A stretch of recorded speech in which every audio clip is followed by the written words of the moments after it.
Oke guys, udah jam 19:10 ya. Udah kita harusnya mulai jam 7 pas ya. Nah, kalau teman-teman lihat ya nih ada lampu-lampu. Ini ada lampu-lampu ya. Nah, ini masih Christmas vibes ya, masih asetnya tuh kayak masih Natal. Padahal besok udah hari terakhir di 2021 ya. Jadi gimana keluarga Anda? 3 kata buat 2021. Semoga lebih baik. Oke. Kan 2021. Oh 2021 ya, bukan 2022 ya? Oh jadi ceritanya ada kenangan nih. Bukan begitu. Jadi singkat padat berat. Singkat padat berat ya. Waduh. Nah guys, dari kemarin kita cuman berdua ya. Kali ini ada seorang wanita cantik Di tengah-tengah kita nih. tengah-tengah kita. Nah, ini adalah Cici Crypto ya. Ya. Apaan sih? Jadi Cici Crypto ini spesial banget datang buat hari ini ya. Hadir nih buat teman-teman ya, karena hari ini kita bukan live trading, bukan live trading. Kita juga bukan OOT ya, auto topik ya. Hari ini kita beneran AMA ya, Ask Me Anything ya. Sebenarnya tanyanya ke dia sih, bukan me-nya saya ya. Ask her anything ya. Kita jawab bareng-bareng ya. Iya. Jawab bareng-bareng. Iya. Oke. Ask anything berarti bukan ama tapi awa. Oke. Oke ya. Jadi gitu ya, sebelumnya thank you banget buat teman-teman semua yang udah bisa hadir di malam hari ini ya. Thank you banget ya. Mumpung ada Cici Crypto juga, teman-teman mau request analisa juga boleh. Mau tanya-tanya juga bisa. Boleh ya, mau ngajak jalan boleh ya. Boleh ya. Nggak boleh ya. Oke, langsung aja mungkin kali ini kita mau nanya-nanya dulu nih Cici Crypto ya. Kita mau nanya dulu. Jadi pertanyaannya kita buka dulu ya. Jadi pertanyaannya ya. Jadi ini kan ya presenter yang begitu lah. Betul, ya. Pasti megang kertas. Tapi bentar, gimana Cici Crypto udah siap? Boleh buka contekan dulu nggak? Iya. Oke, jadi buat Cici Crypto ya. Yes. Cici Crypto kan trading nih. Kalau kita trading itu kan biasanya ada 3 macam ya. Orang yang mainnya long term, orang yang mainnya swing ya, atau orang yang scalping. Nah, kebanyakan orang ini suka scalping nih biasanya. Tapi kan kalau scalping ini kita cuma pakai teknikal. Tapi teknik analisa itu kan ada 2, teknikal dan fundamental. Nah, fundamental ini sebenarnya bakalan berpengaruh gak sih buat kita scalping? Oke, jadi pertanyaannya apakah fundamental berpengaruh apa enggak kalau kita scalping? Iya. First of all sih, jadi kan buat teman-teman yang nggak tahu apa itu scalping, yaitulah Skiing. itu skiing. Jadi scalping itu kan sebenarnya dia tuh teknik trading cepat, intraday, day trade gitu kan. Jadi apalagi kalau misalkan paling enak tuh sebenarnya kalau scalping itu dia lagi market itu lagi sideways. Sell buy. Wah, cuan tuh. Tapi broker biasanya nggak suka kayak main kayak gitu. Nah, para scalper ini biasanya sebenarnya nggak butuh fundamental karena kan dia mainnya cepet kan. Yang dibutuhin itu technical. Kapan dia harus entry, kapan dia harus TP. Atau kalau misalkan misal dia lagi nge-buy terus ternyata marketnya turun, kapan dia harus cut loss gitu. Jadi sebenarnya nggak terlalu penting lah fundamental. Fundamental itu penting, bukan penting. Fundamental itu dibutuhkan kalau emang nanti mainnya tuh rada panjang, misal kayak pakai H1, H4 kayak gitu-gitu. Kalau misalkan scalping kan M15 cukup lah mentok-mentok. Ada juga yang scalping, dulu Cici main scalping itu di M1. Wah, M1 kecil aja ya. Cepet banget berarti. Cepet banget, makanya satu candle kayak kalau misalkan wah ganti candle dari merah ke hijau itu udah deketan, udah kayak apaan tahu gitu. Padahal M1 begitu pindah ke M5 nggak gerak apa-apa. Udah gitu. kayak binom skui. Kita sensor ya binom skui. Oke, jadi buat teman-teman ya, tadi udah sesuai kata Cici Crypto ya yang sering muncul di YouTube kita ya. Tapi baru pertama kali ini bareng bertiga, padahal tiap-tiap backgroundnya sama. Iya. Sebenarnya ya tiap hari dia ada ya, tapi dia nggak ada di depan kamera.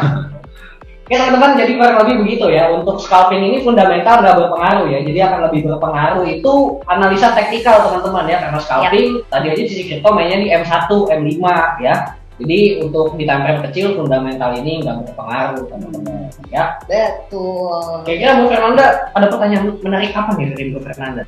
Pertanyaan menarik. Mungkin saya pengen bertanya lagi nih. Siap. Nah, Cici Kripto itu kan trading di kripto ya? Namanya juga Cici Kripto. Namanya juga Cici Kripto. Iya benar. Trading di kripto ya. Nah, itu mungkin banyak orang bertanya nih, apakah Bitcoin itu bisa dicairkan atau tidak dalam bentuk fisik? Oh, jadi Bitcoin ini dalam kulkas. Iya benar. Bukan seperti itu. Oh, bukan. Oh beda. Jadi mungkin kalau misalkan Bitcoin itu benda padat bisa ya cair. Iya, kalau dia kena panas jadi air. Kalau enggak menguap. Ngomong-ngomong ini panas banget ya guys, AC-nya nyala nggak sih? Kayaknya Nyala. Oh nyala. Panas butuh dicairkan. Apa jadi pertanyaannya gimana? Jadi Bitcoin itu apakah bisa dicairkan dalam bentuk fisik atau tidak? Oke. Kalau misalkan langsung dijawab, kayaknya simpel banget ya. Jadi gini deh, Cici bakalan sedikit ngomong dikit aja tentang Bitcoin. Bitcoin itu, ini basic banget sih, sorry ya. Jadi Bitcoin itu kan pertama kali ditemuin tahun 2009 sama Engkong, nggak tahu sih dia Engkong. Kita nggak tahu nih apakah dia Engkong, bapak-bapak, om-om, adik-adik atau bahkan anak SD, kita nggak tahu nih. Namanya Satoshi Nakamura. Dari Jepang berarti ya? Kok Nakamura? Nakamoto? Nakamoto. Dari nggak tahu, justru nggak ada yang tahu. Namanya sih Satoshi Nakamoto, tapi kita juga nggak tahu apakah dia orang Jepang atau bisa aja dia mas-mas Jawa. Iya, bisa jadi. Karena nggak ada yang tahu ya. Nggak ada yang tahu gitu. Nama samaran. Nah, ini Cici Kripto aja orang Sunda. Kita nggak ada yang tahu. Gitu. Jadi tadi mau ngejelasin apa? Oh, Bitcoin. Nah, bisa cair apa enggak? Bisa cair apa enggak? Kenapa gue ngejelasin itu awalnya? Ya udah, oke. Jadi Bitcoin itu kan sebenarnya bentuknya tuh digital. Dia tuh nggak punya bentuk fisik. Karena itu tuh mata uang digital yang dibentuk atau diciptakan sama si bapak, masih Om Satoshi ini nih dulu. Engkong ya. Sama si Engkong Satoshi ini waktu tahun 2009. Dia tuh belum punya bentuk fisiknya. Meskipun kalau misalkan kita googling Bitcoin pasti ada bulat terus ada B gitu. Tapi nggak pernah ada tuh koinnya bentuk fisiknya. Jadi apakah bisa dicairkan atau enggak? Nggak bisa kalau fisiknya. Tapi si Bitcoin itu bisa ditukar ke kripto lain atau mata uang lain, USDT atau rupiah atau yang lain-lainnya lah. Oh, jadi kesimpulannya nggak ada bentuk fisiknya ya? Nggak ada bentuk fisiknya. Kalau misalnya selain Bitcoin itu ada bentuk fisiknya juga nggak? Koin ada rupiah. Oke, mantap teman-teman. Pertanyaan ketiga. Oke teman-teman, kita langsung lanjut ke pertanyaan ketiga ya. Sesuai ya, kita isi dulu pertanyaan ketiga nih. Pertanyaan paling mantap sebenarnya ya. Biasa aja sih. Jadi kalau di setiap koin ini pasti ada yang namanya white paper. Betul. Ya kan, ada yang namanya white paper. Pasti teman-teman juga penasaran nih white paper apaan gitu ya. Jadi white paper ini kayak ya setiap koin itu ada projectnya lah, ya ada projectnya. Kalau setiap koin ini ada project, ya, apakah ada koin yang nggak ada projectnya gitu? Koin yang nggak ada projectnya? Iya, pastinya kalau orang bikin koin itu pasti ada projectnya ya. Kayak misalnya orang bikin Galasen mana itu kan projectnya Metaverse. Kalau misalnya koin-koin lain itu tentu ada projectnya atau emang diciptakan tapi nggak ada projectnya sama sekali. Gitu. Kita ambil contoh meme coin gitu. Sebenarnya harus semua ada projectnya nggak sih? Sebenarnya kalau misalkan dibilang harus semua ada projectnya apa enggak, iya bukannya harus ya, tapi jawaban yang paling murah adalah itu pasti ada projectnya. Karena orang ngapain sih bikin koin, orang ngapain sih capek-capek bikin white paper. White paper itu susah loh, tapi karena di dalam white paper itu orang tuh butuh, misal ya, bukan misal, jadi orang tuh butuh tujuannya apa sih mau bikin koin atau token itu, siapa PIC-nya, siapa yang bertanggung jawab di situ, terus legality-nya sebenarnya ya nggak legal gimana banget sih. Pokoknya untuk bikin white paper itu ada banyak hal yang diperlukan. Jadi orang ngapain capek-capek bikin white paper kalau nggak ada tujuannya, kalau nggak ada project di belakang itu. Tujuannya apa tapi sebenarnya ya ujung-ujungnya cuan. Kasih lotre ya. Cuan. Tetap cuan gitu. Oh ya teman-teman, saya mau ngingetin dulu ya sebelum sedikit lanjut ya. Buat teman-teman yang punya pertanyaan langsung aja tanyakan ke kolom chat ya teman-teman. Nanti taruh dulu pertanyaan di situ. Selesai kita ngobrol sama Cici Crypto nanti Crypto langsung jawab pertanyaan teman-teman ya. Oke dilanjut Cici Crypto gimana tadi? Cici request ya pertanyaan jangan yang susah-susah. Nggak boleh.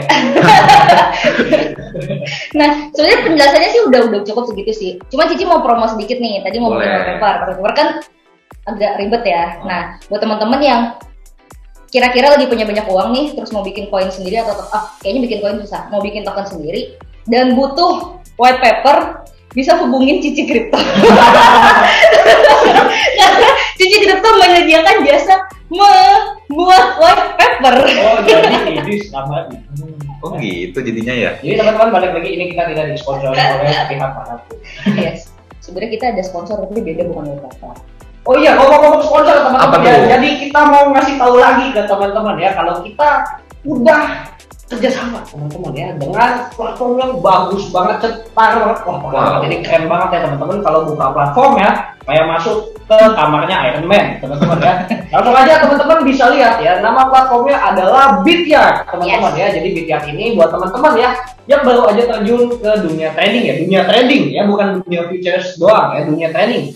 Teman-teman bingung nih, bagusan futures atau spot? Terus teman-teman masih bingung juga nih, crypto atau komoditas forex gitu ya. Nah teman-teman gak usah bingung lagi, langsung aja cek ke Bityard karena semuanya itu ada teman-teman ya. Dan di Bityard itu minimal transaksinya adalah $2. Wah udah murah banget ya. Cuma sekitar 28.000 berarti ya? Iya 28.000 ya, jadi duit jajan teman-teman itu sehari pasti bisa trading ya. Sekali makan ayam geprek. Iya sekali makan ayam geprek 28.000. Kalau teman-teman tradingin jadi 10 kali lipat, wah teman-teman makan ayam geprek 10. Wah, nggak gitu kayaknya konsepnya. Panas. Bentar, kalau misalnya ada yang bertanya, daftarnya gimana? Nah, teman-teman bisa langsung cek aja ke YouTube-nya Triple Strategy, nanti ada videonya gimana caranya untuk daftar, open akun, top up, withdraw, semuanya deposit ada teman-teman ya di Bityard. Ya, jadi teman-teman langsung aja cek YouTube-nya Triple Strategy ya. Atau bisa langsung aja klik di linknya ya di bit.ly/bityard spasi Triple. Nanti kalau misalkan ada di YouTube, ada nih linknya kalau nggak di bawah sini, di atas sini, ya ada lah pokoknya. Linknya nih luas gitu gitu. Ya. Nah nanti kalau teman-teman buka pasti isinya Cici Crypto semua. Bohong. Nggak ada Cici Crypto di Bityard, nggak ada, belum ada. Halo Bityard, kalau misalkan mau endorse Cici Crypto ada di Bityard, boleh ya. Kalau bisa sih bertiga ya. Ayo bertiga, kita bertiga ya. Kita bertiga ya. Cici dan Adik. Ya. Waduh. Oke, kita lanjut nih. Pertanyaan keempat. Mana Bapak Anda? Nah mungkin buat teman-teman semuanya udah ada yang tahu nih, Ci, tentang dunia kripto. Dunia kripto itu kan nggak hanya trading ya, nggak hanya trading futures. Betul. Mungkin masih ada yang nggak tahu nih, perbedaan futures dengan spot itu apa sih? Spot itu olahraga. Sport. Oh beda. Ya, oke. Perbedaan spot sama futures. Jadi kalau misalkan spot itu dia tuh semacam kepemilikan. Jadi kayak saham, gitu kan? Kalau misalkan saham itu kita kan harus beli dulu, kita harus punya dulu, baru kita bisa ngejual saham kita atau si kepemilikan kita. Nah, spot itu sama sebenarnya, tapi bedanya itu di dunia kripto gitu.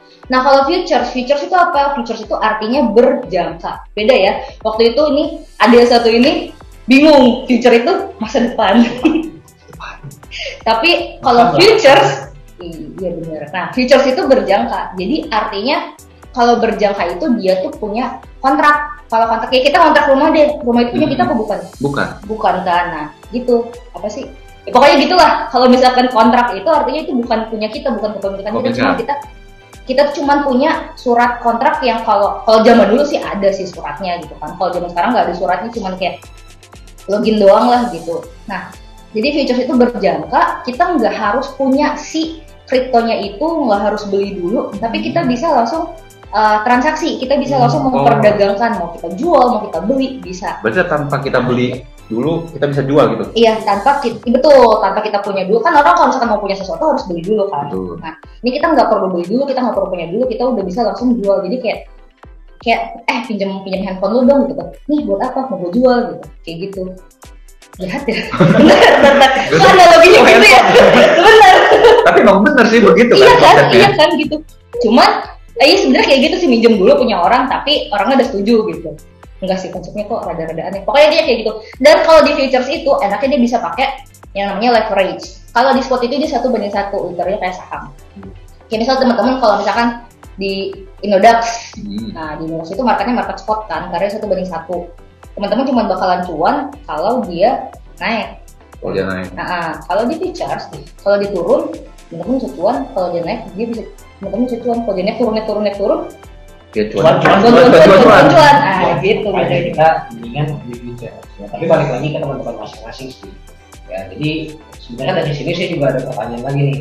Kalau misalnya kayak gitu, lebih aman spot atau futures? Gitu. Lebih aman yang mana? Lebih aman ya sebenarnya lebih aman spot sih. Kalau ngomongin keamanan ya, karena kan balik lagi. Tadi kan di futures itu kan ada leverage. Leverage itu artinya, misal dia kenaikan 1 poin, kalau kita pakai leverage 100, kalau kita naik 1 poin, kita nge-buy berarti kita cuannya 100. Kalau kita nge-buy terus dia turun, berarti kita loss-nya 100 gitu kan. Tapi kalau misalkan di spot, dia kalau naik 1 poin, ya kita cuma cuan 1 poin itu. Iya, kalau misalkan dia turun, kita cuma rugi 1 gitu. Bedanya gitu. Jadi sebenarnya kalau dibilang lebih bahaya mana, lebih bahaya futures. Tapi balik lagi ke teman-teman nih, lebih sukanya yang mana gitu kan. Ada yang memang lebih suka yang dia long term mainnya. Kalau misalnya memang yang lebih suka yang long term dan pelan-pelan gitu ya, ngambil yang spot aja lebih aman. Tapi kalau misalkan suka berpacu dalam adrenalin gitu kan, anak-anak bukan berpacu dalam adrenalin gitu. Yang futures itu lebih enak karena kalau main futures itu cuannya cepat, bisa gede banget. Tapi kalau rugi ya bisa gede juga ya. Itu balik lagi ya. High return. High return. Nah tadi ngomong-ngomong tentang spot nih. Misalnya kalau itu kita ibaratkan ya, kita pengen beli Bitcoin, apakah kita harus membeli 1 Bitcoin dengan harga 800 juta atau enggak? 1 Bitcoin dengan harga 800 juta? Iya. Atau bisa kita beli setengahnya gitu. Bitcoin itu 1 gitu dulu. Pertanyaannya, kalau mau beli 1 Bitcoin harga 800 juta, ada nggak uangnya? Nggak ada. Gitu kan, maksudnya kayak kebanyakan orang tuh mau beli gitu kan. Konsepnya, gue mau beli Bitcoin, gitu. Tapi Bitcoin harganya berapa sih sekarang? Misal 800 juta, sekarang harganya di 674 jutaan. Ya kurang lebih segitu ya. Kurang lebih segitu. Update sekali aja sih kripto ya. Pasti ada plafon. Enggak, sebenarnya tadi nyontek. Research dulu dong sebelum syuting, gimana sih kalian? Enggak kan kita search di running. Iya bener. Ini kan lagi running. Iya gitu. Tadi lagi balik lagi apa sih tadi? Apakah kita harus membeli 1 Bitcoin? Iya. Apakah kita harus beli 1 Bitcoin langsung? Enggak.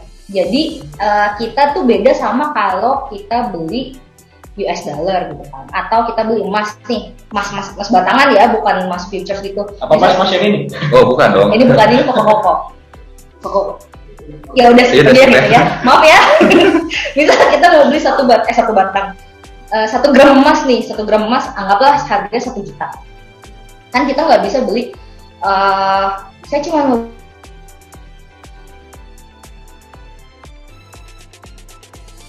kan harus beli yang memangnya ada 0,5-nya. Cuma kalau misalkan Bitcoin itu kita bisa beli, kalau misalkan anggapnya sekarang harga Bitcoin 700 juta, anggaplah 700 juta, terus kita cuma punya uang 7 juta gitu. Terus gimana, mau nunggu punya uang 700 juta dulu? Ya enggak gitu, kita bisa aja beli Mang. Maaf. Jadi misalkan kita bisa gitu, istilahnya ngomong gitu kan. Saya cuma punya uang 7 juta nih, saya cuma sanggup beli Bitcoin berarti 0,01 Bitcoin aja dengan uang 7 juta. Kalau misalkan harga Bitcoin 700 juta. Kalau misalkan cuma punya uang 700.000, bisa beli Bitcoin nggak? Bisa, tapi berarti punyanya cuma 0,001 Bitcoin. Kalau cuma punya uang 7.000, Bisa, tapi mending nggak usah beli Bitcoin kalau cuma punya 7.000 mah ya. Iya, bayar fee-nya buat beli. Dan fee-nya lebih dari itu. Fee-nya aja 25.000. Intinya kayak gitu, jadi nggak harus full. Karena kan balik lagi tadi Bitcoin itu nggak punya bentuk fisik gitu. Dia tuh bener-bener semuanya digital, mata uang digital. Jadi ya udah, kita bisa pecah-pecah aja gitu belinya. Jadi lebih gitu ya teman-teman ya. Kita bisa belinya pecah-pecah ya. Kecuali Bitcoin ada bentuk bulat yang kita kotek dulu. Nggak bisa ya. Nah, ngomong-ngomong Bitcoin nih. Bitcoin ini kan semakin hari itu semakin mahal ya, semakin mahal. Dan katanya tuh Bitcoin ini cuman ada 21 juta unit ya, unit lah. Ya, 21 juta keping ya di dunia. Dia kotek. Tas berdua. Oke, teman-teman ya, katanya sih cuma ada 21 juta keping ya. Ini bisa nambah nggak sih? Kalau misalnya nggak nambah, apakah akan cukup di masa depan gitu? Bitcoin cuma 21 juta keping ini. Oke, kalau dibilang bisa nambah nggak sih? Kan harus nanya ya ke orang si Kong Satoshi ya, Kong mau nambahin nggak gitu? Kalau misalkan dia mau ya bisa aja dia tambahin gitu. Tapi cukup apa enggak di masa depan hanya dengan 21 juta keping Bitcoin? Cukup banget. Kenapa? Karena sekarang kan harga Bitcoin tadi 674 juta. Zaman dulu beberapa tahun yang lalu lah ya, anggaplah harga Bitcoin kan sempat cuma 7 juta doang kan. Nah, orang dulu cuma punya uang 7 juta doang aja udah bisa beli satu Bitcoin, ya kan? Nah, si satu Bitcoin itu zaman dulu itu cuma bisa, misal kita mau beli handphone pakai Bitcoin, anggaplah zaman dulu udah bisa gitu ya kan sebagai alat tukar. Kita cuma bisa beli satu handphone aja gitu pakai Bitcoin seharga 7 juta. Anggaplah apa ya? Kayaknya handphone 7 juta. Ini deh, Apple Watch. Nyomong dikit boleh ya? Ya. Hasil profit pasti ya? Hasil profit dong, cuma main di Bityard. Waduh, keren Anda. Lihat nih, ada Bro Fatih ya. Halo Bro Fatih, gila nih dari anti nyangkut ya. Anti nyangkut wih. Bisa sebenarnya nongol nih, thank you banget Bro udah hadir ya. Kapan-kapan kita bisa collab ya bareng Cici Crypto ya Bro Fatih ya. Ya bisa. Ya. Bertiga. Paket ya. Bisa. Oke, lanjut sih. Lanjut. Bagaimana tadi? Beli dengan Apple Watch. Oh iya. Kalau mau beli Apple Watch satu di harga 7 juta, cuman harus ngeluarin satu Bitcoin. Zaman dulu tuh beberapa tahun yang lalu. Kalau sekarang harga Bitcoin 700 juta, bisa dapat berapa Apple Watch? 7.000. 700 ya maksudnya. bisa dapat 700 Apple Watch dengan harga yang anggaplah harga Apple Watch 7 juta kayak gitu kan. Jadi si nilai Bitcoin itu semakin lama semakin tinggi.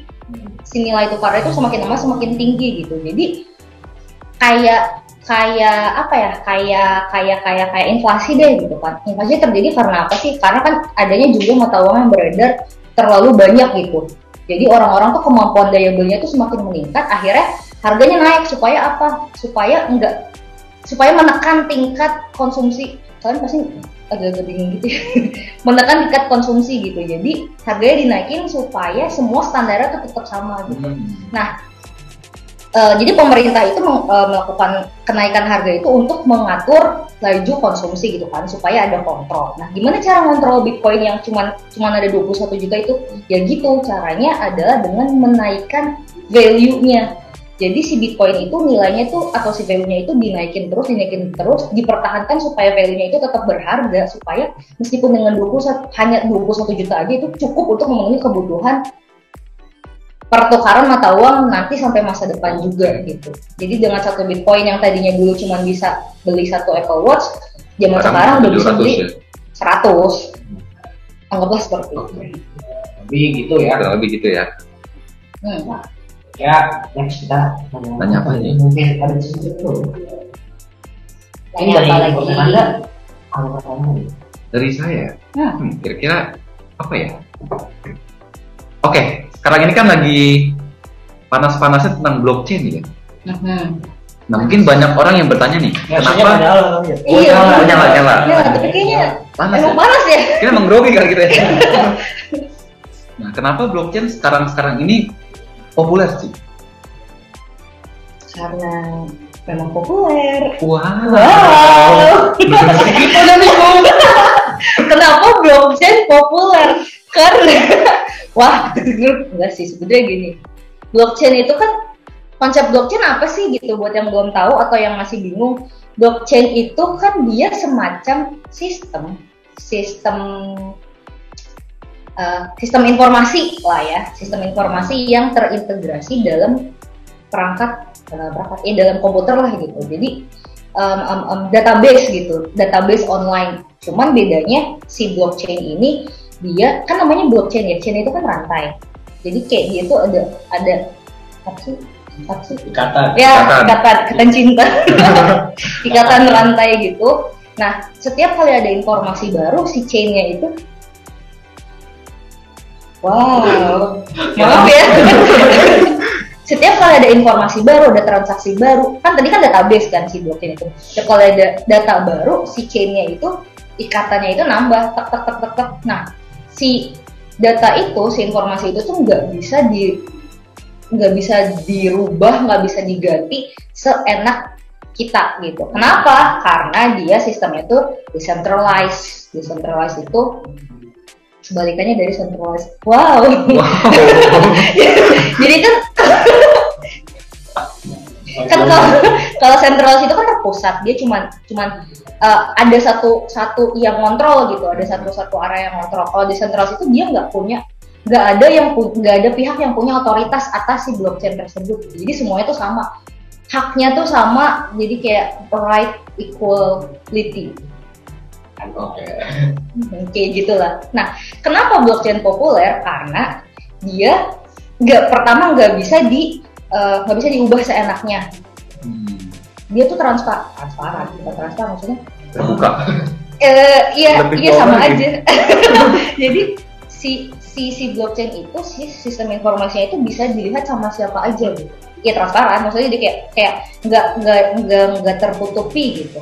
Karena kan dia decentralized kan, makanya karena dia tuh transparansinya bagus, orang-orang tuh lebih percaya gitu. Dan enaknya itu adalah kenapa populer, si sistem blockchain ini sering kali dipakai sama orang-orang yang mau money laundering ya, karena kan nggak terdetek tuh. Jadi biasa kalau para koruptor di luar sana situ yang suka korupsi, ngambil uang rakyat gitu kan ya, makanya ini AC-nya haredang, panas maksudnya.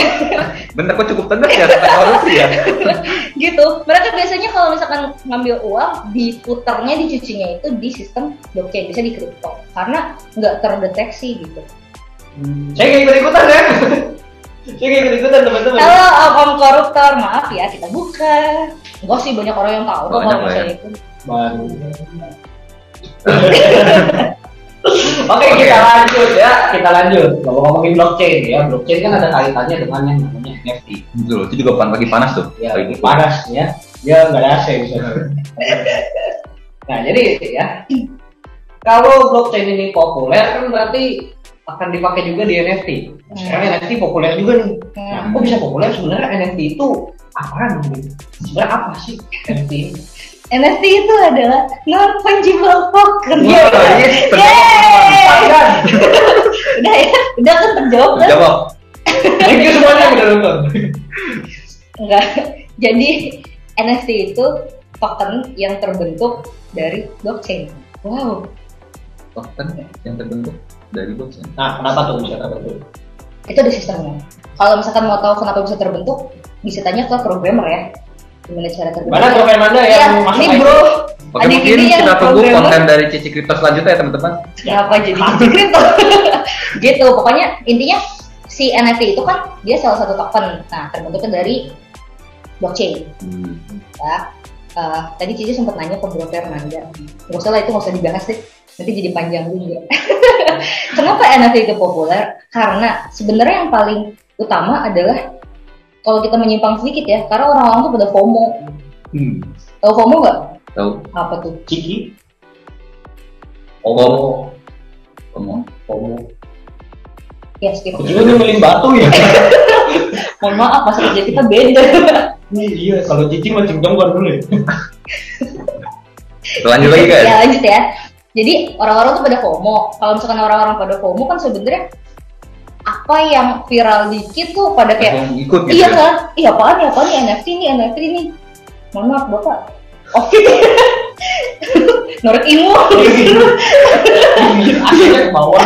Di sini dingin, di sini panas. Gitu. Jadi karena FOMO orang-orang dikit-dikit viral dikit pengen beli, viral dikit pengen tahu. Nah, karena NFT itu jadi viral, jadi banyak orang-orang yang meng-create gitu kan dengan kreativitasnya mereka. Ya udah, gue pengen ikutan deh, gue bisa bikin ini loh, gue bisa bikin ini. Tadinya kan NFT kan cuma $1. iya, tapi jadi gue kan juga. Mohon maaf ya, kita udah dipanggil semua. Balik lagi nih, tadinya kan NFT cuma kayak gambar-gambar gitu doang kan. Terus gambar 2D, terus lama-lama jadi ada gambar gerak-gerak, jadi GIF, animasi. Terus sekarang ada NFT baru yang akan muncul, itu adalah musik. Musik pun bisa NFT ya? Musik pun bisa NFT. Buat teman-teman yang mau NFT-in musik, yang mau jual beli musik, bisa juga ngobrol sama Cici Kirto atau adik-adik ini ya. Kita juga punya orang di belakang sana. Promo terus. Nanti kita NFT-kan Cici Kirto ya tadi Bu. Nah, nanti ya Cici Kirto bakalan ada NFT-nya. Ada ini juga ada NFT-nya. Ya, skip. Oke, kita lanjut ke pertanyaan berikutnya, teman-teman. Jadi saya mau ngingetin teman-teman lagi, teman-teman yang mau nanya langsung aja tampung pertanyaannya di kolom komentar atau kolom chatnya. Nanti teman-teman jangan dong. Ayolah, kita AdSense. Kita butuh AdSense. Kayaknya nular deh, ini kok bingung sendiri sih. Guys, saya pamit dulu ya guys ya. Oke, gimana Bapak Anda? Ini kita kasih pertanyaan terakhir deh. Oke, mungkin tadi kita udah ngebahas code blockchain kali ya. Sekarang ini pertanyaan terakhirnya dari kita ya, bukan dari teman-teman. Waduh. Mungkin buat teman-teman yang mau main futures nih, pasti kan ada yang namanya money management dan risk management ya, Ci? Itu lebih penting mana sih? Money management sama risk management, penting mana? Dua-duanya penting. Kenapa? Karena money management itu kan manajemen uang. Wow. Money management itu jadi S1 manajemen. Enggak. S2 manajemen. S2 manajemen. Maaf guys. jadi manajemen itu adalah gimana sih caranya kita mengatur modal kita. Jadi lebih kepada gini nih. Kita mau konsepnya adalah yang paling efisien ya. Kita mau cuan berapa sih? Kalau misalkan kita mau target nih, saya sebulan mau cuan 20 juta. Nah, mau cuan 20 juta berarti kan kita harus punya modal lebih dari itu dong. Kalau misalkan nih di kita trading plan-nya nih, kita kalau bisa ngambil cuan sekitar 10 sampai 20% aja lah gitu kan. Berarti anggapnya 10%. Kalau misalkan kita mau cuan 20 juta sebulan, berarti modal kita harus 100% dari 10%. Si profit kita itu, si 20 juta itu adalah 10%. Jadi modal kita harus 200 juta. Kurang lebih 200 juta. Itu money management. Jadi bagaimana kita mengelola modal supaya kita bisa mendapatkan cuan sesuai dengan trading plan kita. Kalau risk management gimana sih? Kalau risk management kan dia manajemen risiko. Wow. Jadi gimana cara kita mengelola gimana cara kita membatasi resiko kita, karena banyak orang yang nggak suka pasang SL atau stop loss gitu kan. Bahaya itu. Iya, jadi misal ngebay aja gitu, nanti close manual atau gimana. Ya mending kalau misalkan dia marketnya lagi naik, kalau misalkan tiba-tiba marketnya turun kan bisa habis kayak gitu. Jadi risk management itu kita harus batasin resiko kita gitu kan. Jadi bukan cuma kita pengen dapat cuan berapa, tapi kita juga harus tahu kayaknya kita punya peluang resiko segini deh, kita punya peluang bakalan rugi segini, jadi kita batasin gitu. Jadi dua-duanya penting sebenarnya. Dua-duanya penting berarti ya. Nah, teman-teman juga sebenarnya nggak cuman yang main di futures ya, nggak cuman pasang SL itu bukan apa ya, gimana nih ngomongnya? Bukan, aduh susah. Kayak buat teman-teman yang main futures ya, teman-teman yang main futures ya. Tadi kata Cici Kirto itu nggak aman banget kalau misalnya kita nggak pasang SL. Betul ya, sebenarnya TTP juga gitu, take profit juga. Itu nggak akan aman kalau misalnya kita nggak masang kan. Nggak aman gimana? Contohnya itu ketika teman-teman buy, beda ya dengan spot ya. Biasanya kalau di spot ini teman-teman lebih ke mainnya long term lah kan. Kayak tadi kalau naiknya 1 kita dapat 1, turunnya 1 kita dapat 1 ya. Nah kalau di futures kan ini ada namanya leverage ya. Nah kalau misalnya teman-teman buy terus harganya teman-teman biarin naik aja. Nah kalau misalnya teman-teman nggak pasang TP, ketika harganya naik udah sesuai analisa teman ke targetnya teman-teman ya, tapi ternyata teman-teman nggak pasang TP terus harganya balik lagi malah kena SL kan jadi sayang banget ya. Makanya TP ini nggak kalah pentingnya dengan SL, kalau bisa pasang dua-duanya. TPSL lah ya. Pasang TPSL ya. Betul. Dan harus diperhatikan kalau kita pasang TPSL rasionya harus lebih gede TP-nya. Bro, masa lebih gede stop loss gitu. Iya, di stop loss ya. Ya mungkin segini udah. Masih ada teman-teman nih. Pertanyaan dari teman-teman ya. Bentar nih, ada pertanyaan dari Bro Ikwan. Ini sedikit lucu nih. Gue mau nanya, kenapa analisa gue selalu berbanding terbalik? Di saat di buy selalu turun, di hold makin dalam nih. Ya ini nggak terjadi ke Bro aja ya. Kita juga. Kalau kita bertiga nih. Semua juga gitu, bukan Masakan. kita bertiga aja kayaknya ya. Kayaknya semua orang tuh kayak gitu. Ya. Di buy turun, di sell naik. Biasanya emang kayak gitu. Kalau misalkan nanya, kenapa? Kenapa ya? Kenapa ya? Tapi sebenarnya balik lagi sih, kita namanya analisa itu ya, kalau dari saya ya, teknikal ini berpatokan dengan fundamental, karena fundamental inilah yang awalnya akan menggerakkan market dulu, baru teknikal ini akan kita gunakan untuk menganalisa kira-kira akan naik seberapa tinggi, akan turun seberapa jauh. Sebelum kenaikan itu koreksi dulu harganya seberapa jauh baru naik, atau sebelum penurunan naik dulu seberapa tinggi baru turun ya. Jadi balik lagi, teknikal ini teknik menganalisa chartnya ya, bukan teknik analisa kayak kita tahu dari berita-beritanya atau dari kayak apa isu-isu gitu ya, ini akan naik atau turun ya. Jadi balik lagi, kalau misalnya teman-teman mainnya itu swing trade ya, atau mainnya agak long term, teman-teman bisa pakai fundamental ini, baru pakai teknikal. Tapi kalau mainnya kayak di crypto tadi, mainnya scalping, teman-teman bisa gunain teknikalnya aja ya. Gitu ya, mungkin untuk Bro udah lebih terjawab ya. Ada satu pertanyaan lagi nih Bro. Terus time frame berapa untuk analisa yang pas? Kripto nih. Gas. Karena kita bertiga biasa beda-beda time frame-nya.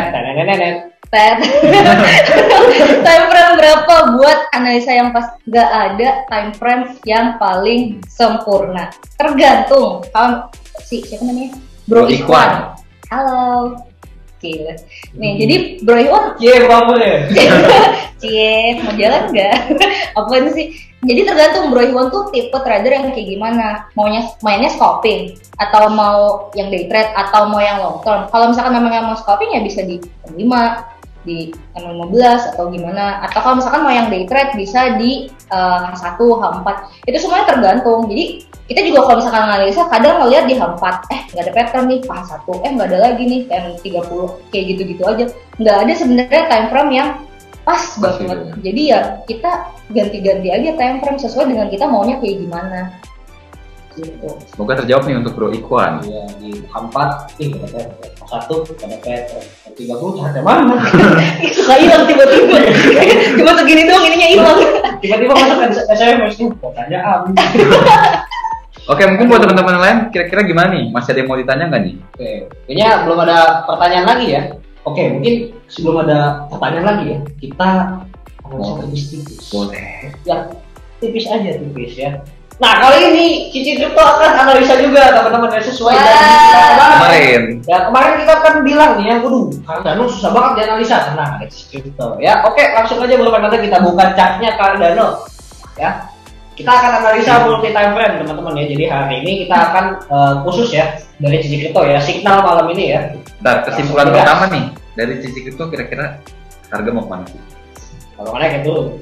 Iya bener. Betul ya? Iya bener. Kanan pasti ya. Iya. Harga itu udah pasti ke kanan. Itu udah paling benar. Oke, terima kasih Ci. Iya sama-sama. Yuk kita ke pasar. Ini apa sih? Cardano ya? Cardano ya. Cardano. Coba dong adik. Yes. Boleh tolong di. Jadi sebenarnya gini ya, Cici tuh agak minder gara-gara si ekspornya technical itu ada di sebelah sini, ekspornya fundamental itu ada di sebelah sini, gitu. Jadi tolonglah, adik tolonglah. Ya berkaitan kita gimana? Kalau dari fundamental Cardano ini akan naik ketika proyek metaverse jalan, ya. Nah itu aja fundamentalnya sih. Sisanya perkembangan data tiga gas. Oke.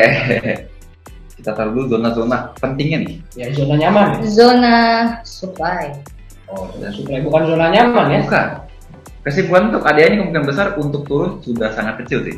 Oke, sangat kecil ya. Karena dia udah nyampe di sport ya. Iya betul. Daerah sini udah berapa kali pemantuan? 1, 2, 3, 4. Udah 4 kali mantul gagal. Tapi bukan berarti teman-teman ini masih nggak bisa turun ya. Udah cukup sulit untuk turun ya. 5, oh ya 5. Oke, kayaknya kita bisa berdebat di sini ya. Berdebat nih. Jadi gini sebenarnya, meskipun kita sama-sama trading, kita sama-sama trader dengan menggunakan metode yang sama, analisa kotak-kotak, tapi kita bisa berargumen beda gitu. Jadi kayak yang si Tantri bisa ngelihat, oh ini ada pattern A, Cici bisa ngelihat ini ada pattern B, si Nanda bisa lihat ini ada pattern C gitu. Jadi beda-beda. Jadi makanya kalau misalkan kalian masih bingung, kok gue nggak bisa lihat ada pattern itu ya, kok gue analisa gue kayak gini ya, nggak ada yang salah, analisa semua bener. Yang salah itu cowok. Pamit guys. Balik lagi Ya. Setidaknya diriku pernah berjuang. Ayo lanjut. Jadi nih Bro Fernanda lagi bikin kotak penurunan ya. Ya. Babang trader. Babang. Ya. Technical export kita asik. Wow. Aku terharu jadinya. Babang teknikal. Iya bener juga. Babang tek.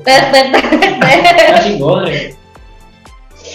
Nah ini udah keren banget nih. Untuk penurunan paling tajamnya udah selesai. Udah mentok ya? Udah mentok.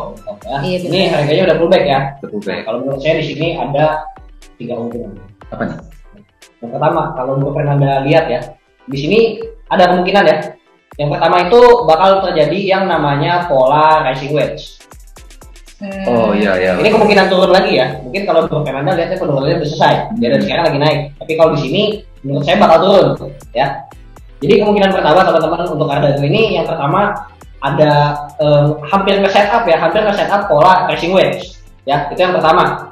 Yang kedua, di sini kalau teman-teman lihat udah ada 3 candle ya, yang bodinya itu nyusunnya rapi ya, rata. Nah, ini namanya three white soldier ya, dimana ketika tiga body ini udah terjadi dan closing candle ya, closing candle lalu berganti body keempatnya ya, candle keempatnya itu ternyata jadi turun ya, jadi candle bearish. Itu kemungkinan harga masih akan turun. Nah, kemungkinan yang ketiga ini inverted cup and handle ya, pas banget harganya juga udah jadi cup, lagi setup handle ya. Ketika harganya break dari pattern rising wedge itu dan terjadi juga yang namanya three white soldiers, itu akan terjadi inverted cup and handle dan kemungkinan akan mengejar support paling bawah ya. Nah, jadi untuk kalau dari analisa saya kemungkinan akan turun karena ada 3 faktor ini. Nah, mungkin kalau menurut Bro Fernanda kenapa bisa naik, menurut Cici Crypto kenapa bisa naik ataupun bisa turun gitu, ada apa aja sih kira-kira gitu? Kalau dari saya sih sebenarnya untuk naiknya nggak bakal naik sampai setinggi ini bro. Kemungkinan besar paling daerah sini loh. Oke, daerah situ ya. Situ. Oke, misalnya kalau itu nyampe teman-teman ya dan di break berarti ternyata harganya bisa naik ya. Oke. Kalau dari Cici Crypto udah nggak bisa ngomong apa-apa lagi karena diambil semuanya ya. Gitu. Oke, jadi kita memilih untuk buy dan sell now, tak ya. Jadi bisa begini harganya ya. Enggak sih, sebenarnya enggak. Cici bukannya main yang bukan tipe yang buy sell sekarang sih. Kalau dulu iya kan lebih scalper ya. Iya. Lebih ngelimit kalau dulu sempat nge-trigger tapi kayak kurang seru gitu karena kan namanya cewek ya, kita pengen beli di harga diskon gitu. Mampus orang cowok ke-trigger. Iya, jadi kalau misalkan kita mau buy, kita harus beli di harga yang lebih bawah. Kalau kita masuk, kita harus jual di harga yang lebih atas lah. Kita diskon dong, cuy. Berapapun diskonnya, dompet kita yang terbuka. Wow. Cowok. Ya, jadi gitu ya buat kalian cewek-cewek. Minta diskon ke cowok-cowok kalian, oke? Oke, berarti kesimpulannya kita wait and see ya di sini ya? Ya, wait and see kalau misalkan dia si candle-nya naik ke itu garis yang kuning itu, berarti kemungkinan dia akan naik. Naik kalau breakout ke atas. Untuk Cardano kira-kira udah setuju ya semuanya? Cardano udah setuju ya teman-teman. Jadi kalau misalnya break dari resistance, teman-teman bisa open long. Kalau misalnya break dari patternnya itu ya, teman-teman bisa open short. Ya, take profit di dalam area supply-nya ya, area supply pertama ya. Nah, kalau area supply-nya ini juga di break, teman-teman bisa open short lagi, TP di area supply paling bawah. Ya, ini kata Cici Crypto. Jadi ini analisa Cici Crypto, rekomendasinya Cici Crypto. Jadi kalau ada apa-apa, salah lain gitu ya. Wow. Oke, abis ini kita ngapain nih? Kita coba lihat ada pertanyaan lagi nggak nih kira-kira Bro Fernanda? Bentar, kita intip. Oke, makasih banyak kakak. Semoga bisa cuan terus meskipun market merah merona. Oke. Sama-sama. Kita Merah juga merona. pengen. Merah merona kayak lipstiknya Cici kripto kripto. ya, tapi kayaknya warnanya pink. Oh, marketnya udah pudar. Udah mulus sih. Dia udah mulus kan. Nanti besok dia pakai lipstiknya warna hijau. Oke. Oh iya, biar cuan terus ya, hijau. Oh. Ya tadi ada Ada apa itu nih? lagi deh. Ada chat lagi deh. Dari siapa nih mas? Oh masih dari Bro Ikhwan. Gue biasa pakai indikator RSI 14, SMA 15 dan SMA 50. Ya, dulu Cici sih SMA-nya SMA Saya 6 sih ya. SMK ya. Kan kita satu sekolah. Oh iya. Tapi bukan SMA itu. Oh beda ya. Gimana Bro Tatri kira-kira? Kan Bro Fernanda yang jago teknika. Iya. Oke, mungkin Bro Fernanda boleh maju ya. ya. Oke, kita coba ya. Nah, mungkin dari saya dulu ya. Gue biasa pakai indikator RSI 14, SMA 15 dan SMA 50 ya. Nah, kalau buat saya sendiri sih sebenarnya nggak pakai RSI ya, tapi biasanya itu saya pakai gabungan stokastik RSI ya. Nah, kalau misalnya bro analisanya itu dari TradingView ya, kan bisa di platform itu nariknya juga dari TradingView ya. Itu ada indikator stokastik RSI, jadi itu gabungan. Nah, yang kita setting itu cukup stokastiknya aja, pasang di 533. Nah, ini saya kasih tahu triknya sedikit ya. Nah, ketika bro pasang indikatornya itu stokastik RSI, saya pakai settingan 533. Itu nggak tahu kenapa ya, kalau misalnya kita main di M15, harga itu akan mengikuti stokastik ya. Coba bisa sambil di Boleh nggak? set stokastik 533 kayak ini ya, kayak main bola. Itu 433. 533 kalau di satu. Sebentar, kan bola 11. Iya, Oh, nggak pakai kiper ya, maaf. iya, kan kita paling belakang kan 433. Ngomong-ngomong bola teman-teman ya, gimana kemarin sedih banget ya leg 1 Indonesia Thailand ternyata Kalah, ya. time 4-0 ya teman-teman ya. Pasti teman-teman di rumah ya beli bola kan. Baru mau bisa buat yang judi bola, kasihan deh. Judi bola kan. Daripada judi bola, mending sini tempel sedikit itu kita trading bareng ya. Bukan judi, mending trading. Jangan judi. Mending trading. trading bareng kita daripada duitnya habis di judi bola, nih nggak jadi berkah loh, gitu kan. Mending trading, ngeberkatin ini para broker kripto sih tapi. Iya, tenang ada kita. Iya. Ada kita. Daripada judi bola ya. Nah, kita tunggu leg 2 teman-teman ya, pasti Indonesia kebalap pokoknya ya. Oke, gimana Bro Fernando? Katanya main Udah. bola, aku balapan sih. Ya dibalap dong, kan di leg 2 kita balap skor ya. Kan ke bawah Oh, oke. Jadi mana nih? Nih, Stokastik. stokastik nih, bentukannya kayak gini teman-teman. Yang ada di bawah sini, mas nggak mau ke atas sih. Dia malu kali. Iya kali ya. Bukan dia malu. Ini garis ininya. Kalian gimana sih? Yang ini dong. Yang mana? Maaf ya. Kan ada itunya ya, bukan. ini. It's, Oh ini berarti udah mentok segini ya? oh iya. Udah maksimal Udah ya. maksimal. Jadi bukan salah kita ya teman-teman ya, itu udah mentok. Bentukannya seperti ini teman-teman nih. Kita nggak nyalahin pak. Enggak nggak nyata. Oke, kita geser ke M15. SRF 15. Aduh. Itu tuh sebelahnya. Itu, iya. Nah, Bisa jadi. betul. Wow. Wow. Hebat ya. Salah. Maaf ya. Grogi guys, samping sisi kripto. Tangannya tremor. Ah ini dia. Oke, ini ya teman-teman ya. Kalau kita lihat di sini secara garis besar tren Cardano lagi turun ya. Jadi gimana cara pakai stokastiknya? Itu adalah dengan mengikuti trennya ya. Misalnya trennya lagi turun nih, stokastik menunjukkan posisi overbought ya di M15. Kan trennya turun nih kayak musim durian, tapi teman-teman beli mangga pas mangganya lagi gak enak-enak ya pasti nggak bisa nikmatin kecuali teman-teman suka mangga yang asam ya.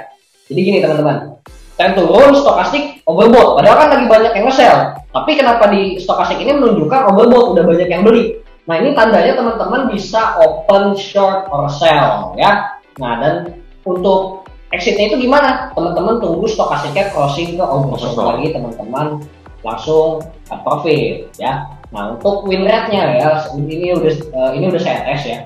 Kadang itu 70-30 ya, bisa 7 kali kita profit, 3 kali kita loss ya, atau bisa 60-40, 6 kali kita profit, 4 kali kita loss. Tapi teman-teman ya, Misalnya 6 kali ini kita trading profit terus, 3 kali ini kita loss, bukan berarti 6 kali profit ini kita bisa dapat untung ya. Bisa aja lossnya ini lebih gede daripada 6 kali profit kita. Ya soalnya kita hanya memanfaatkan exit point-nya itu melalui stochastic dan entry-nya itu melalui stochastic. Jadi kita nggak bisa ngeliatin harga banget teman-teman ya, karena kalau teman-teman lihat bisa aja harganya overbought, turunnya jauh baru oversold. Kalau nggak biasa juga terjadi turunnya sedikit tapi tahu-tahu udah oversold gitu ya. Jadi balik lagi teman-teman ya, tapi teknik ini bisa digunain kok gitu. Oke, mungkin udah jam 8 Pak. Udah 1 jam. Wah, hebat kita sekali. dan Cici Crypto menemani kalian semua. Cu, ada lagi tuh Bro Ikhwan. Jadi bener akurat bisa ngikut gitu. Biasa gue ngikutin indikator RSI-nya malah di PHP-in padahal banyak persilangan. Wah, langsung aja Bro, praktekin ya, kalau udah cuan kabarin ya. Iya, kan jadi mesti dulu. Kalau udah cuan kabarin, terus jangan lupa kasih tahu juga ke teman-teman yang lain kalau kita hebat. Iya, apalagi buat teman-teman yang misalnya yang judi bola ya. Balik lagi ke judi bola. Kan lagi Piala AFF bukan sih, itu pokoknya bola ya. Oke, mungkin udah sejam ya kita bertiga menemani teman-teman di rumah ya, atau dimanapun teman-teman. Ini pede banget, siapa tuh mereka bukan di rumah. Iya, pokoknya di apartemen, di hotel ya, dimanapun kalian berada, di tempat judi. Judi mulu nih ya dibahas. Kan diomelin awal loh. Judi menjadikan kemenangan. Teo. Kayaknya kita lebih muda, gimana sih? Iya, maaf. Mana sih? Ada chat lagi. Ada chat lagi nih. Oke, makasih Kak, ilmu baru. Auto barbar. Jangan barbar ya. Jangan. Sama aja mending judi bola. Jangan barbar, pokoknya kita balik lagi tadi kan dijelasin yang namanya manajemen dan manajemen. Nanti diomelin crypto lu. Jadi siapa melin kan? Lu what peleng nggak? Enggak gitu. Kan cici. Sebentar, leverage 10 kali all market. Ya kalau dananya cukup sih nggak ada masalah ya. Kalau misalkan mau semua marketnya, tapi kalau misalkan dananya cuma sedikit, wah, gimana ya? Gimana ya? Market yang terdaftar di CoinGecko ada ribuan. Kalau pakai cembang gitu. Ngomong-ngomong, Bro Ikhwan udah buka akun belum di Bityard? Kalau misalkan buka akun di Bityard, bisa dapat benefit dari Cici Crypto dan adik-adik ini. Benefitnya apa aja? Coba kalian sebutin. Oke, benefit yang pertama buat teman-teman ya yang udah buka akun ya dengan link referral Trishul di Bityard ya. Benefit yang pertama, Pak Fernando, dapat premium signal setiap harinya. Yang kedua, dapat edukasi. Dan yang ketiga, ada Cici Crypto ya. Nah, ini ada lagi sebenarnya. Jadi buat teman-teman ya, cepet buruan banget ya. Buat teman-teman ya, 10 orang pertama ya, mungkin bukan 10 lagi sekarang ya, udah sisa 3 kali ya. Sisa 3 ya. Yang open account ya, deposit sebesar 50 USDT akan mendapatkan tambahan kupon sebesar 10 USDT dan juga t-shirt eksklusif dari Trishul Strategy ya. T-shirtnya bukan yang ini. Bukan yang ini ya, ini lebih keren. Ada duanya teman-teman ya. Nah, itu untuk yang deposit 50 USDT. Kalau teman-teman depositnya 5.000 USDT akan mendapatkan acara eksklusif teman-teman, bisa dinner sama Cici Crypto ya, bisa dinner di tempat termewah termahal di Jakarta. Crypto pendiam ya. Intinya teman-teman bisa dinner sama Cici Crypto, entim. Oh nggak apa-apa entim. Cici Crypto entim. Iya, tapi kita bisa meja ya di Cici Crypto entim. Ayo lanjut. Oke, teman-teman ya, jadi cepetan aja teman-teman buruan open account-nya langsung sekarang ya, dan teman-teman selain itu juga bisa mendapatkan akses konten VIP ya, konten private dari Cici Crypto. Konten private-nya ini berupa edukasi ya, teman-teman. Edukasi trading ya maksudnya ya. Edukasi trading ya. Jadi di konten private-nya ada kita juga sih. Oke, ada pertanyaan nih. Ada 2 pertanyaan. Depo WD-nya gimana, Kak? Pas kayak top exchange ya atau lama mode manual? Depo WD-nya standar sih, dia bisa sebenarnya ngikutin dari exchange-nya kayak gimana. Terus tergantung dari antrian blockchain-nya. Iya. Soalnya dengan platform yang sama, akun yang sama, misal depo hari ini sama depo besok itu bisa beda-beda tergantung dari antriannya. Jadi tapi so far sih sama aja, normal-normal aja, cepet kok. Caranya gimana? Bisa nonton langsung di YouTube kita, cara depo dan cara WD di Bikyard, atau langsung aja hubungin Telegramnya admin Jess di t.me/Jessica Senteng, atau lihat aja langsung di Trisul yang pokoknya Jessica itu selalu ngomong-ngomong, udah langsung japri aja, halo Kak Jess, cantik gitu. Ada yang nanya lagi nih, kemarin saya depo 100 dapat kaos ya? Dapat ya, nanti langsung kita manggilnya Kamila ya. Misalnya Kamila untuk chat ke admin Jess, nanti kirim alamatnya, nanti akan kita kirimkan selatan baru ya, soalnya kita libur dulu tanggalnya. Kita libur dulu nih. Nanti akan kita kirimkan hampers khusus buat Kamila karena deponya 100 bukan 50 ya. Jadi selain baju ada lagi lah. Ada lagi lah ya. Perintilan kecil dari tisu. Hampers itu yang buat bayi itu Pampers. Oh, tetap kering. Kok inget sih? Lanjut. Oke teman-teman, mungkin cukup sampai di sini dulu buat teman-teman di rumah. Nanti misalnya tinggalan EME-nya bingung mau jadi ada pertanyaan apa aja sih. Nah nanti teman-teman bisa langsung nonton di YouTube kita di T-Shirt Strategy. Jangan lupa teman-teman yang merapat ke YouTube kita bisa klik tombol subscribe-nya, dan juga jangan lupa nyalakan lonceng notifikasi agar ketika kita punya video baru teman-teman bisa langsung ternotifikasi dan nonton video baru kita. Dan jika menurut teman-teman video kita di T-Shirt Strategy ini mengedukasi dan berbobot buat teman-teman bisa hit tombol like-nya. Tapi kalau menurut teman-teman videonya itu nggak guna sama sekali dan nggak mengedukasi sama sekali, teman-teman bisa hit tombol dislike-nya, dan jangan lupa komen yang banyak ya teman-teman ya. Semakin banyak teman-teman komen, like video kita, dan subscribe, stay tune terus teman-teman, kita akan makin semangat juga ya ngadain konten-konten keren dan bermutu lainnya tentunya ya. Bentar. Ini kita tetap soalnya ngikutin sisi kripto kali ya. Iya. Oke teman-teman, mungkin cukup sampai di sini untuk malam ini. Thank you banget teman-teman semua yang udah join ke EME pada malam hari ini dengan Cici Kripto. Di sini saya Santri. Saya Nanda. Cici Kripto. Salam cuan. Bye bye guys, see you on another event. Thank you semua.